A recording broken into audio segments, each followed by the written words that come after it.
This show is brought to you by Safety FM.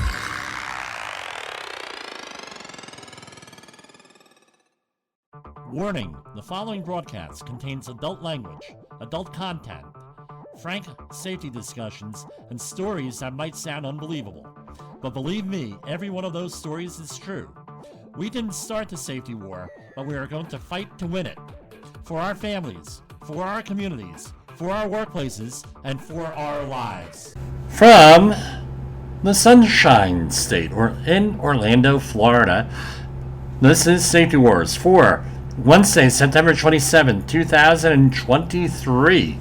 Spent today with Todd Conklin and Jay Allen and like 60 other people in the Todd Conklin's conference here, whatever we're calling it, on human and organizational performance. We found kindred spirits all over the place here, and we also reaffirm what we've been doing here, discussing human and organizational performance.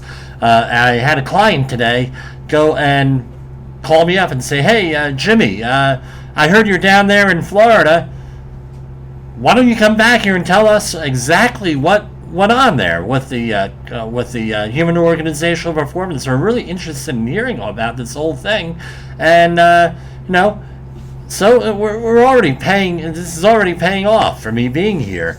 And there was a radio talk show host, I'm not going to mention the name, for many years. He's someone you've heard of, often controversial. A lot of people try to repeat what he tried to do. Can't do it. There's only one of him. They're just like there's only one of you and one of me.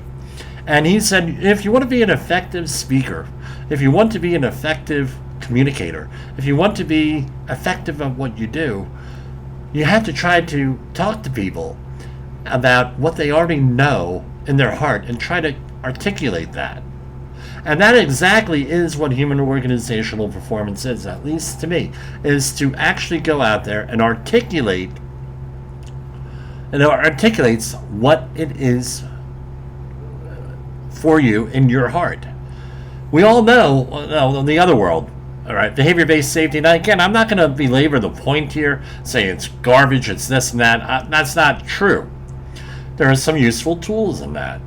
But often what happens is it morphs into something else once attorneys and human resource people often get involved with it, and then misunderstanding certain companies and everything else. So you need to really study the whole thing, and most companies are going to end up being partially HOP, partially behavior-based safety, and that's just the way it is, and that's okay. You have to meet people where they are. But if you're willing to take a little bit of a chance, it really isn't a chance because it works, give us a call, 845-269-5772, and you too can know about human and organizational performance.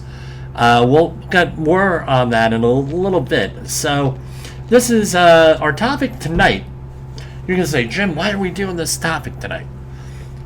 In case you hadn't heard, again, I've been in conferences and traveling all week. Donald Trump, former President Donald Trump, had some legal issues this week, all different types of stuff going on. And the call has been, hey, resign on both sides. And I'm not going to give an opinion here. People who know me know my opinion.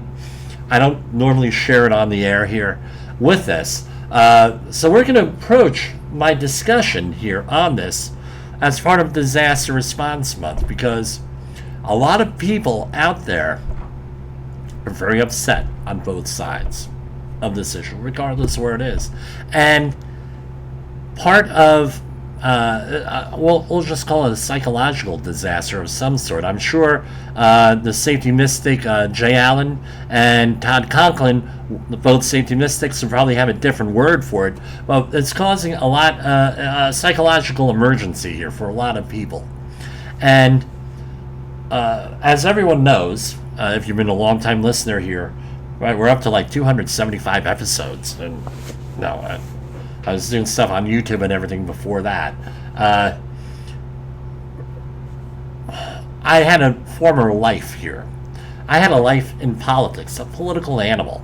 It all started back when I was around 8 or 9 years old, maybe a little bit younger, maybe a little bit older, my parents listened to that powerhouse station out of New York City, WWOR Radio 710, and then in like 82, WABC Radio, I think it was 82 or 83, they turned from a music radio format to a talk radio format. And a little bit of trivia here. What happened was, how did this all come out? Now, some people say, well, it was the end of what the government had was the fairness doctrine, right? That's what gave rise to all this conservative talk radio and everything else, and talk radio in general. But it wasn't that. 1980, a little bit of trivia for you here. We had, there used to be a singer, an entertainer, John Lennon, right? Member of the Beatles. He had passed away, I believe, at the end of 1980. He was assassinated, for want of a better word. Right, whether it's assassination or murder, no matter what, he ended up dying. And you had a lot of the radio stations there, including WABC and some others. There were others. That, so, well, we're going to open up the phone lines here. We're going to take calls about John Lennon. And I'm sure it happened in other cities as well. And what did they find out? People were willing to call a radio station, all right? Which they already knew. You had Rambling with Gambling on from the 1920s in that area. And they started to say, and then they realized, holy wow, we're making some money. We got higher viewership. And then shortly thereafter is when all these stations made the change on the AM dial from music radio. Right, it's kind of hard listening to, when you think about it, listening to music on AM radio. The fidelity really isn't there, but it's a little bit of a nostalgia for me when I hear music on AM radio, and all this talk radio came on. You don't need good fidelity for that, and it was cheap and everything else. But one thing that these programs that you hear, whether they're on NPR, whether they're Pacifica Radio is another big one, any of your local stations, even conservative, liberal, doesn't matter, and none of this stuff. Do they ever talk about how do you get someone on the ballot, and why is this relevant this week? There are calls for, well, we're going to get this guy in, we're going to get this guy in. Democrats, RFK is, he's going to go libertarian. He's looking for this, and we got to replace him with Gavin Newsom. We got to replace Biden with this person, that person, Kamala Harris, the vice president. And on the Republican side, well, no, they're going to have a debate at 9 p.m. tonight out in Simi Valley at the Reagan Library. Wonderful place to go if you're going to want to go to a nice museum. Go to Simi, regardless whether you think of Ronald Reagan.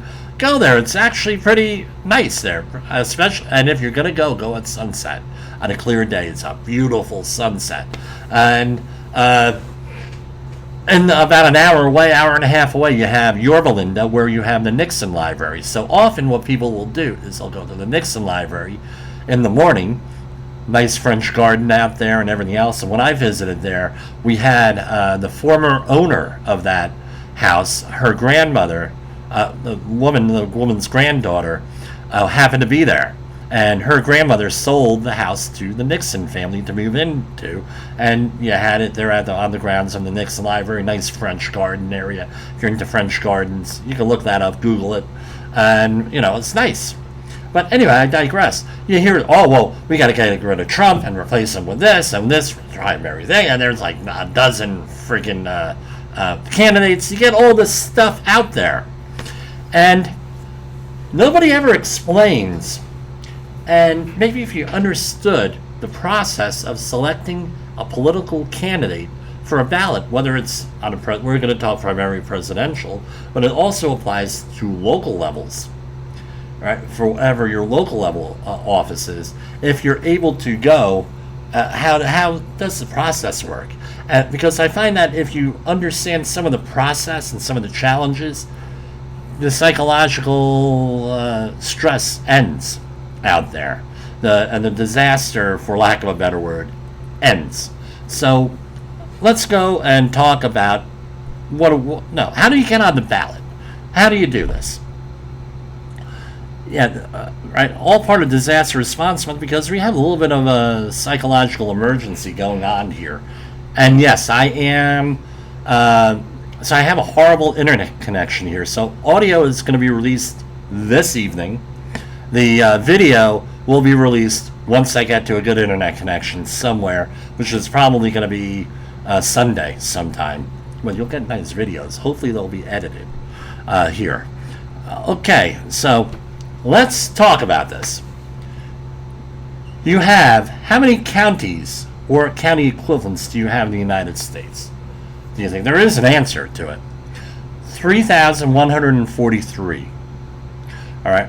So potentially, you're going to have, whether it's Democrat or Republican, 3,143 county coordinators.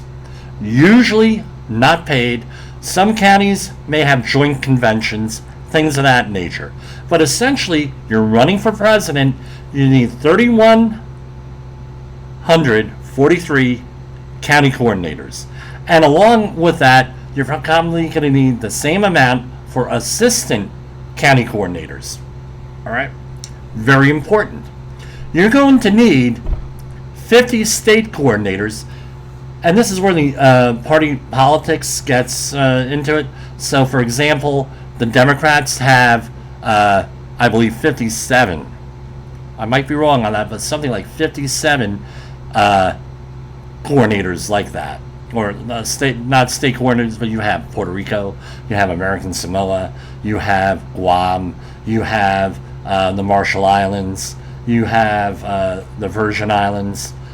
All those, right, thrown in there. That's up to 55, and there's probably a couple more. I think the Democrats have Democrats Abroad, brings it up to 56, and a couple of others. So you need that many more, right, on that, because those are the people and the delegates that are elected in those states and those territories during their primaries, caucuses, whatever system they use, actually vote at the convention. Yes, the convention you see on TV.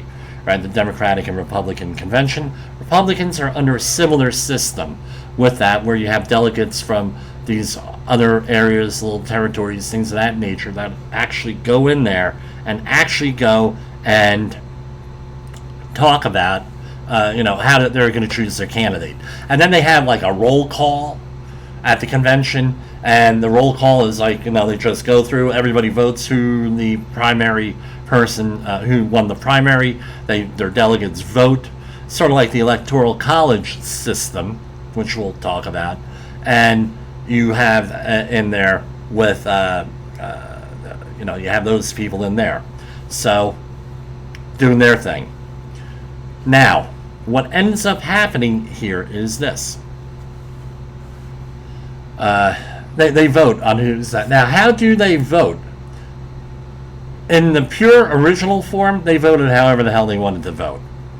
In the current thing, sometimes they go with the popular vote on who won the primary election in that state when they had the primary election. Right, we'll talk about that in a minute. Or it might be something like that, and that's how, or along those lines, so they vote for whoever they want. They have different schemes on who they're authorized to vote for, things of that nature. Not the way it used to be. So there we go. We have 303. So now, what else you have? You have assistant state coordinators. You have state coordinators, assistant state coordinators, accountants. Believe me, you need an army of accountants there. Attorneys in every state, at least one attorney in every state. Media people. You're going to need local media. You're going to need national media. This can be any number out there, but I'm just going to say around 50 because I'm figuring one for every state. And if you, pardon me, if you want to include the territories or anything like that, you can throw in some extra people in there. Thousands of volunteers, and you need volunteer coordinators, which is what I was on the last campaign on the state level that I was involved with. I was the volunteer coordinator for that campaign. So you have volunteers, you have to have volunteer coordinators, and you may have to have one volunteer coordinator in every region of a state or in every county. Right, big state like New York with all these counties, guess what? You're going to need a lot of people in there. Now, what happens is, and it was Phil Schlafly, and another controversial figure I'll quote here, and this is almost an exact quote, when I spoke to her, that the most powerful person in the United States, politically, at least is her opinion, was the town committee person for either Republican or Democrat. So how a local jurisdiction is set up is that you have local people, right? That, hey, that's your Democratic committee person, that's your Republican committee person, that's even Libertarian in some places, other parties, right? And they have what is called a this is how it works in New Jersey, at least. They have what is called a county convention. And this is where you need the county coordinators for the presidential campaign. So they show up, they pick a location, and depending on when the primary is, that's when they're going to have the convention. Primary, remember what goes into the day of voting? You have to have ballots, you have to have things of that nature that go into that. And they go to the county convention, and either the coordinator, the coordinator, or other designated representative of the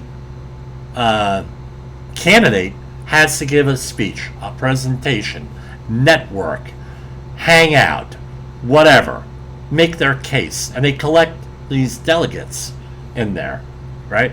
And these delegates, okay, we're going to vote for candidate A, candidate B, candidate C, candidate D, and they all get together here, and they say, well, and then you have to get the endorsement of the party, the local party. Is it a requirement? No, but it's a very good idea because that usually dictates where you are on the ballot, depending on how your ballot is set up. Column A, column B, column C, column D, or row A, row B, right? And there's different ways that are set up. So all these go into this. This is why it's important to get to that county convention. The local candidates, it's the same way. You go in there and you get, quote unquote, the party line for that. So you, for both, you get the party line. So if you're running for county, for city councilman, councilwoman, sheriff, any of these local, every jurisdiction has their thing, right? You get on the line for that. The mayor, supervisor, what have you. And that all goes through everything that you need to do on there to get on there. So you can see that the primaries, right, they're coming up and they start in February, I believe. And then you have all these Super Tuesday and you have all this stuff. And it always ends with New Jersey and Hawaii sometime in June with this for the final things. And no, that's a point of contention with me, because why is New Jersey all the way out there? It used to be very frustrating because then New Jersey in effect never got a choice in who the presidential in the presidential primary election, because things were so late that you knew everybody dropped out and you're left, oh yeah, with one person standing there. And Democrats the same thing, one person, they had no choice, the party chose everything everywhere else in the country. Now, how do you get on that ballot? This is perhaps the most important question out of everything we discussed. Maybe I should have gone first. Most important, you get on the ballot by nomination, by petition. Also, it could be by write-in on that. All right. So, what does that mean? And this is where it gets tricky. Every state has a different requirement. So, for example, we'll start with New Jersey, that I'm familiar with, that I've been through. Let's say you're Republican or Democrat or even independent here. You have to have 1,000 signatures from people who are eligible to vote under the party. So if you're a Democrat, You have to sign a Democratic candidate nomination petition, and it has to be verified. So it ends up being like 1,000, right, signatures you need. You do not get 1,000 signatures. You have to get 1,300, 1,400, 1,500 signatures or more. Well, the minimum 1,300 or 1,400 in case, and then you file it. And those are only, so you're a Democrat running for the Democratic nomination, you have to have that in there with all Democrats. Republicans, the same thing. Independent people or unaffiliated, undeclared candidates, I believe that's a legal term, undeclared, unless they changed it. Those candidates have to have their nomination, and it all has to be by a certain time, certain date. New Jersey sometime in March, but generally speaking, 45 to 60 days out from an election, all the petitions have to be in. And why do you need to have more than what you think you need? Then the minimum. People challenge them. People get all excited. They start, yeah, I'll sign anything, or I'll do this, or I'll do that. And they go there, and then guess what happens? They get rejected if things get challenged, and that happens all the time. I've seen that happen a couple of times. Oh yeah, I handed in 1,050 signatures. Well, guess what? 51 of them are no good, so you're not on the ballot. Now, over the years, I saw some very well-known candidates on both the Republican and Democratic side that were not able to get the petition signatures. That means they did not make it on the ballot. So, what's the advantage of being right? And then they try to do a write-in campaign, which 99.9% of the time goes nowhere on anything. So, okay, let me think here. You have to go, right, so candidates will go out there. There's a reason why a lot of candidates want to run for president. It's called honorarium. Because now it's vanity.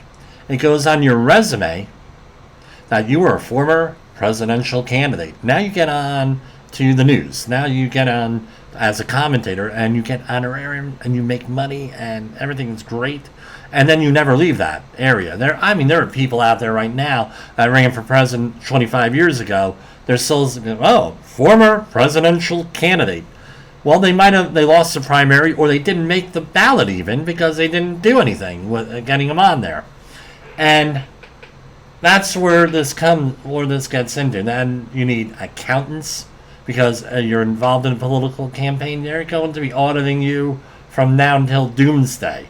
You need media people to do things. You need attorneys to sign paperwork, to represent you, to review the media stuff to make sure you're not doing anything illegal.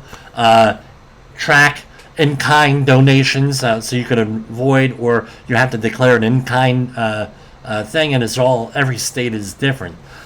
So, getting on the ballot is the most important. Now, if there is no way for your candidate to get on the ballot, they're disorganized, they don't have enough money, they got this, they have 1,000,001 excuses not to get on the ballot. Or if they haven't thought of it, especially on the local level. I have a friend back home who said, "Hey, Jim, you know about politics, right?" I said, "Yeah, I know a little bit." And he says, "Well, my family member is running for such and such an office.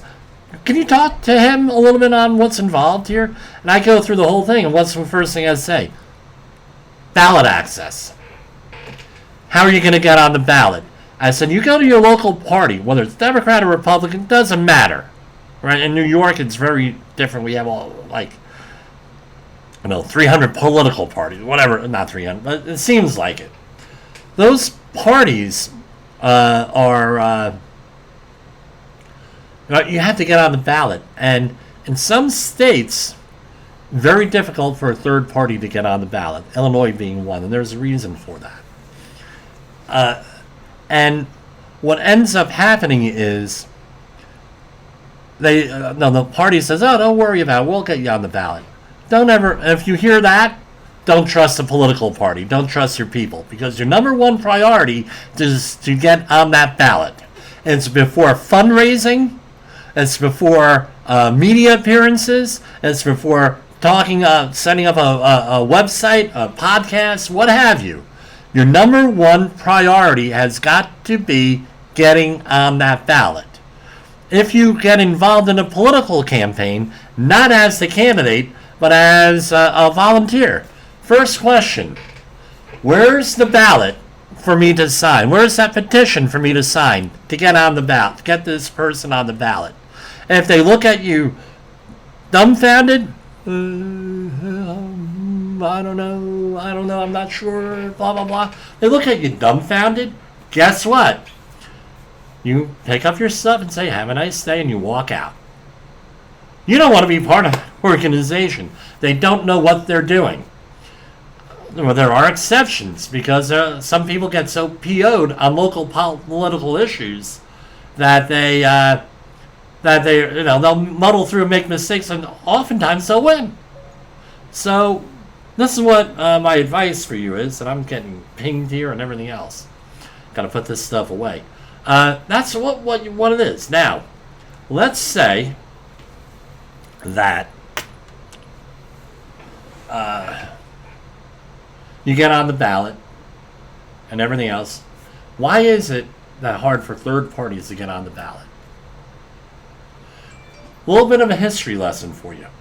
One of our guests on this program, Murray Saverin, he was one of the reasons why, when he ran for governor of the state of New Jersey, they had to let him in the debates in the late 90s, I think it was 97, because he met all the legal requirements to be brought in the debates. After he was in the debates, they changed their tune. Both parties got together and they changed the laws a little bit, made it a little bit harder. But before him, you had 1992, you had Ross Perot. Ross Perot was a lifelong Republican. And he was friends with the Bush family by all accounts. They got along. I don't know how true that is, if they were just congenial towards each other. He was a donor. I don't know exactly, but no, I get conflicting stories, especially from the insiders. And they ended up, right, how do they elect presidents in this country? I explained to you how they become the nominee, right, for both parties. How do they elect presidents? It's called an electoral college system. In its purest form, going way back to the Revolutionary War days and thereafter, what they did was the electoral college voted however they want. They were supposed to go by popular vote, but let's say that there was a problem with a candidate. Now, my understanding is they could vote for whoever they want on that, any way that they want. Over the years, the laws have changed with that. Pros and cons to that thing. I prefer the original setup versus what we have now, where they have some states have apportioned, some states have winner take all, some states have, hey, you can do whatever you want. Pros and cons to everything. I prefer the original system on that, especially with some of the guvno that's going on in the last 7 years, 8 years now. Hell, let's face it, since I've been involved, all the stuff that's going on. And what happened was Ross Perot went and he took a lot of votes and siphoned a lot of votes away from mostly the Republican Party, George Herbert W. Bush.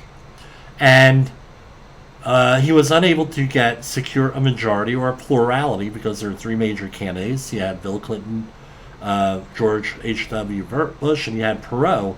And this is how, and then they formed the Reform Party, or the American Reform Party.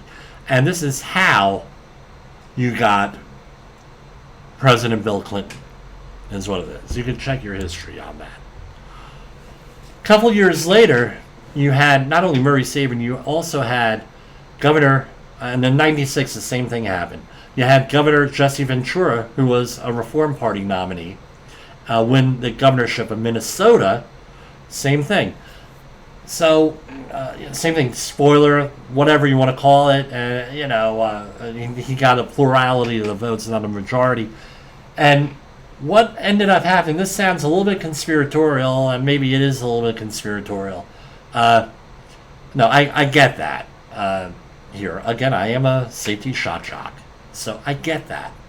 What ended up happening was and this is, again, a bridged history here, I don't have hours. They changed the laws. They said we can't have these third parties in here anymore. So they made it a lot more difficult to get on the ballot for third parties. They raised requirements in a lot of states. New Jersey, I don't think anything really changed much. But in other states it did. The states with all the electoral college votes. And how does a state get an electoral college vote? How many? It's the number of congressional representatives in the House of Representatives plus the number of senators in there, and which is 2, and that's add them together. That's how many votes you get in the electoral college. Now the question is, how do you become a member of the electoral college? Every state has their different ways of doing that. How to become a member of the electoral college? When I ran, when I was in New Jersey, it was often for minor candidates that I had worked with. They said, Jimmy, will you be a elector? And I always said every time, absolutely. Every time I was asked, the answer was yes. But usually who becomes the elector are prominent members of the party in the state. So you may see some former senators, former representatives, party heads, if the law allows for it, big donors, what have you, go in there. It could be really anybody. And this is one of the issues with Georgia was, these electors, I think it was Georgia and one other state, Wisconsin, electors showed up. Well, one candidate won, so therefore his electors showed up at the vote at the electoral college, and there's a big litigation going on as of today with that. And the candidate that wins the vote for that state, his or her electors go to vote on when they do the electoral college, which, if memory serves me right, is sometime in the middle of December of the election year. So the election is in November. In December, like the second week, they go in and they cast their vote, an electoral college vote. Then that goes into the both chambers of the House of Representatives and the Senate, and they go and they start counting things in there. Now that's where the vice president, who is also the president of the Senate, the current one, not the incoming one, but the current one, counts out all the ballots, and then they decide who gets 270 votes wins the presidential election. Now, the question is this. If you don't hit the 270 vote count in the electoral college, what happens? Well, then it becomes a little bit of a mess in there. And this happens more often at it's never happened to my knowledge in the presidential race, but in local conventions and everything, they need a certain amount of votes, or for the Democratic or Republican convention, they need a certain number of votes the first time around, and if no one makes it, then they have a second time round of voting, and that's when you can nominate anybody from the floor. And that's where a couple of presidents got a couple of candidates got nominated. I don't know if they actually won, but they got nominated from the floor. It was your quote-unquote floor fight for electors. For delegates, that sort of thing. Okay, so that's how the process basically works. If no one gets to that 270 magical number, then it goes, there's a process where the states vote, and individually in the House and in the Senate, and it goes there. No, I think both of them, you have to look it up in the Constitution. But this is all that goes through there. They have a mechanism in there. Pray that we don't ever get to that point, because I tell you what, January 6th would be That would be nothing compared to what happens. I'm not advocating violence. I just know people in the way that they are.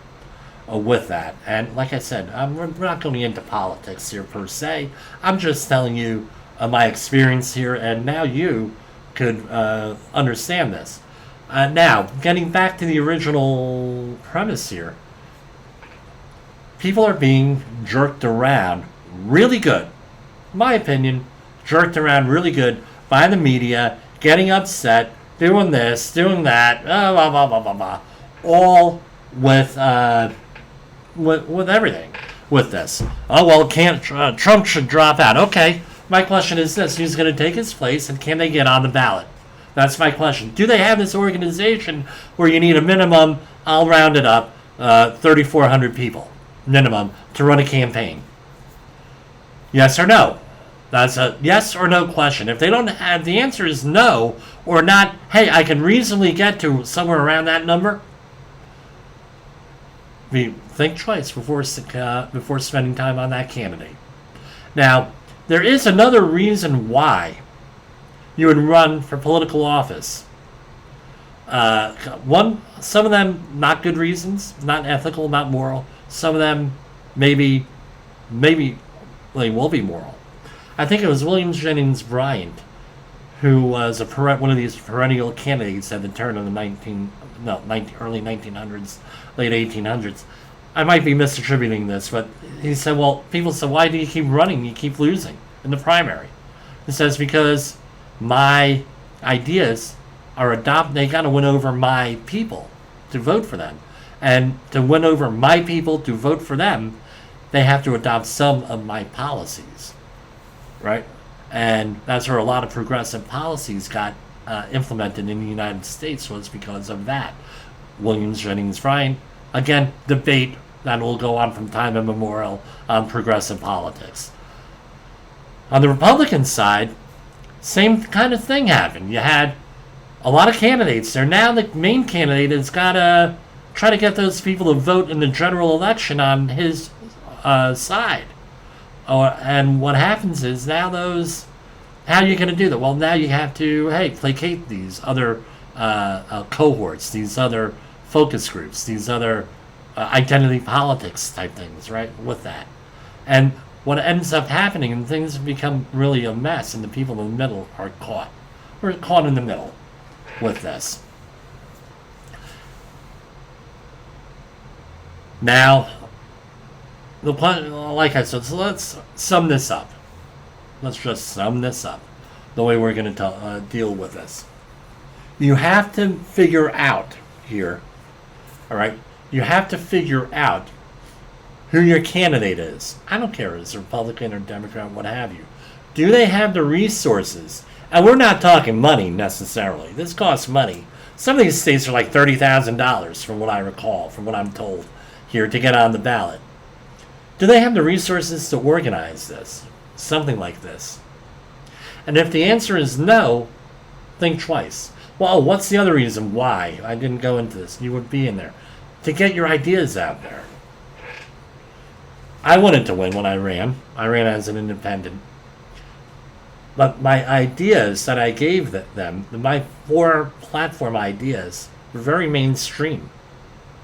But I was able to go out there and say, look, these are what it is. This is why I believe what it is. Educate the voters, and then go and along the way. Now, let's start with part 2 of this discussion here. We have, for all intents and purposes, except for Virginia, New Jersey, and Kentucky, I believe is the other one, everyone has even number elections. So, in other words, 2, 4, 6, 8, or 0, right? 0, 2, 4, 6, 8 years. New Jersey has that for the federal elections, and some local candidates are thrown in there depending on your jurisdiction.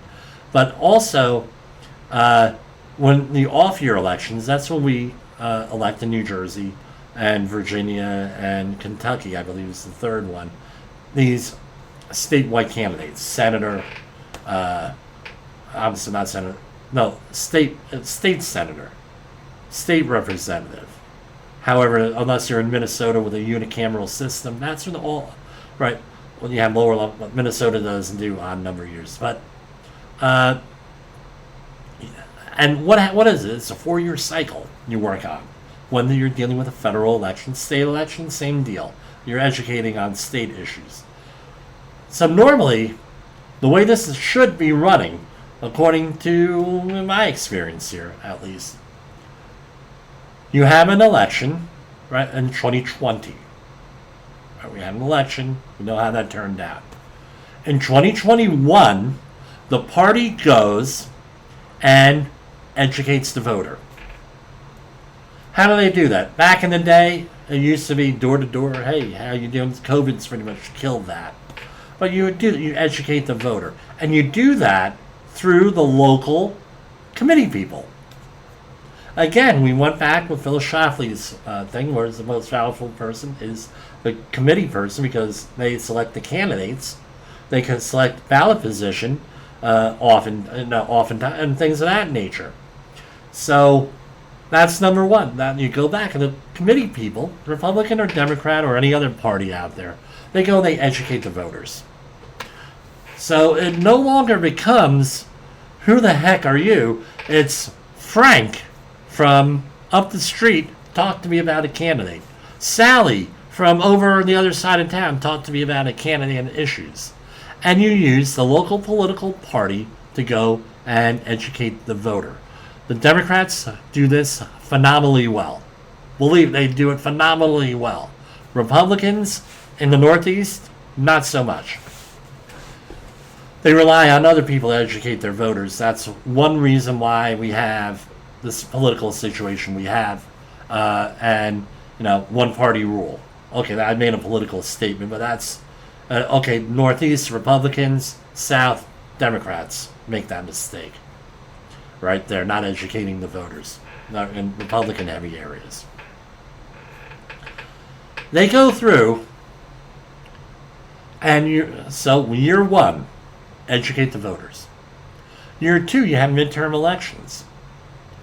Educate the voters, run candidates, find your key people, your volunteers, coordinators, everybody else involved.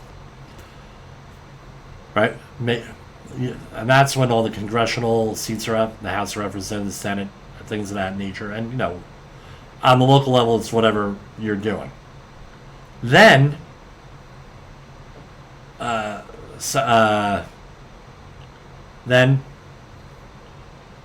year three, you go in there, and it's the same deal all over again, right? Same thing. We're going to educate the voters. This way, by the time year four comes around, you should have all your stuff together to run a campaign. And that's how this is done, folks, with all of this stuff. Why is it part of the safety war? The media is overwhelming. We got people going nuts out there. We have civil unrest. We have people with confirmation bias, only listening to one group, one source. Nobody doing their own research. Going out there, not talking to their neighbors. And, of course, following that thing that drives you up a wall. Jim, you do not, this is what I've always been told. Jim, do not talk about politics, religion, or morality, or ethics. No, be nice, polite conversation. My response is, you have real boring conversations. And I said, that's how this left-right paradigm and the media matrix that's out there, to borrow a word from another radio talk show host, Richard Bay. I don't even think he does radio anymore. The media matrix here, where they're going to go out there and control everything. It's people like me and you. It's like human and organizational performance and managing safety issues. You got to talk to the people. See what the people want to do. And convince them and be persuasive to come over to your side and to vote for you or to vote for your side, or at least educate people. And that is how we're going to move this country and move this whatever we got here, and all start to get along again together. So we start understanding each other, we start communicating with each other, we start being nice to each other, we start having consideration and respect. And let's face it, some of the political movements that would be on the opposite side of the aisle than I am, I said something mind-blowing to somebody yesterday. I said, they have some very good points. They're not totally wrong on this. They're right on X, Y, and Z. I'm not going to tell you. But, they're right on X, Y, and Z. And, I can see where our side probably wrong on A, B, and C. And now you get to working together, and now, guess what? You short-circuit the whole system. And that's what I want to be part of. That's what I think you should be part of. Talking with your neighbor.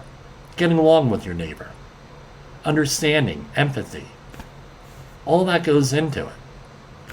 That's the show for tonight. We ran a little bit short here. We're at roughly 45 minutes. We're right before airtime. I have to edit this and add some stuff in because I'm not at home with my soundboard. For Safety Wars, this is Jim Posel.